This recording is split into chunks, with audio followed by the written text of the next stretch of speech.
Nii, vaatame nüüd siis Cartago C-tuure seeriat, mis läks ka täiesti uueks tänavu aasta. Uusne esiniots, hästi siukene karmi värimusega on ta.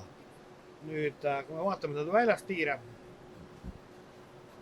mis on jälle Cartagole omane, hästi ilus, hästi hea madal nurk väljavaatele.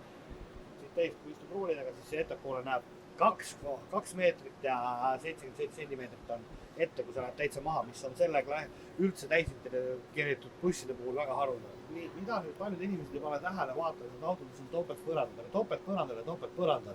On samasugune vahe kui autosuilal ja autosuilal on vahe sees. Nüüd meil on see premium lainerklassi tootjaga Cartago, kelle topeltpõranda vahe on topeltpõranda vahe, mis on suur. Kui siit vaadata sügavalt sisse, siin on ruumi ikka päris palju. Luugid, sama mis on kogu aeg, olen alati rõhutanud, mis tähendab premium lainerklassi ülesehitus. Väljapoolt alumiinium, seespoolt alumiinium. See annab selle kere jäikuse.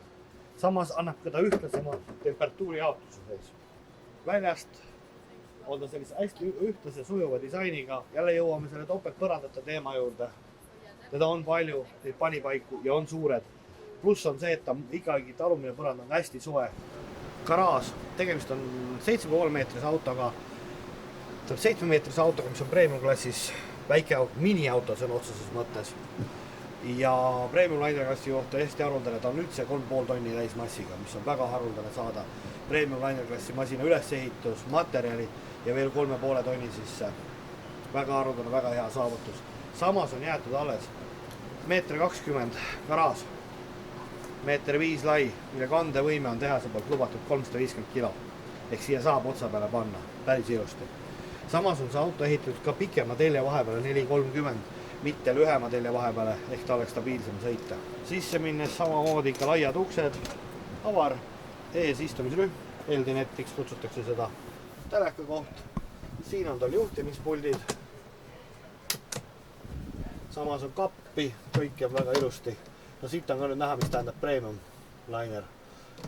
Inged korralik täismetall, ukse paned kinni, tummine, mitte kuskil midagi järgi ei anna. Siin kohvimasina koht. Kohvimasina on siis nagu lisavarustusega sõltub, kas ta on sisse tellitud või mitte, aga panipaik ja see sahtel on nähtuna. Köögikapid jälle, no, kui sa kuskilt kinni võtad, sa tunned, et see on auto. Alati, kui te mõtlete, kas ta on premium lainerklass, katsuge materjale. Sahtlid.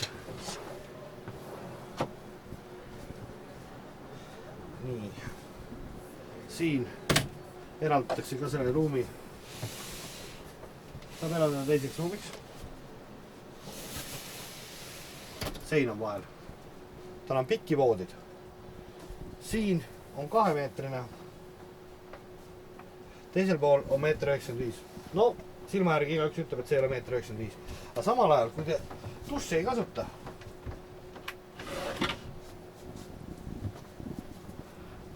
ja ongi 1,95 m voodi. Siit seinad ette väga suur mõistliku suurusega dussiruum. Samas siit saab teha väljatõmbe. Redele juurde on täispikkuses voodi. Riidekapid, nurkadest pääseb ligi. Samas on nagu ikka selline võimalus, tõstad siit luugi üles, pääsed siit poolt ka ligi. WC, korralik, suur, nagu peab. Võib tunduda väike, mahun ilusti, jalaruumigi veel. Uks käib kinni. Samasuguseid uksi on paljudel tootjatel, aga nüüd on see, et kus tuleb vahe sisse, mis on jälle, on premium või mitte. Paikne. Samasugust ust, teed sellist liigutust kuskil mujal. Kõlle. Ehk sellest tulebki see hinnalipukul vahe. Muidugi, kui te sõidate oma puhkuse arvelt ja selle kinni maksate, aga samas on see, et kui te sõidate ja tahate kogu aeg kasutada kõrvatroppe, ei ole mõttekas. Ja siit tuleb korralik suur voodi. Samamoodi lippmadratsil, korralikud madratsid.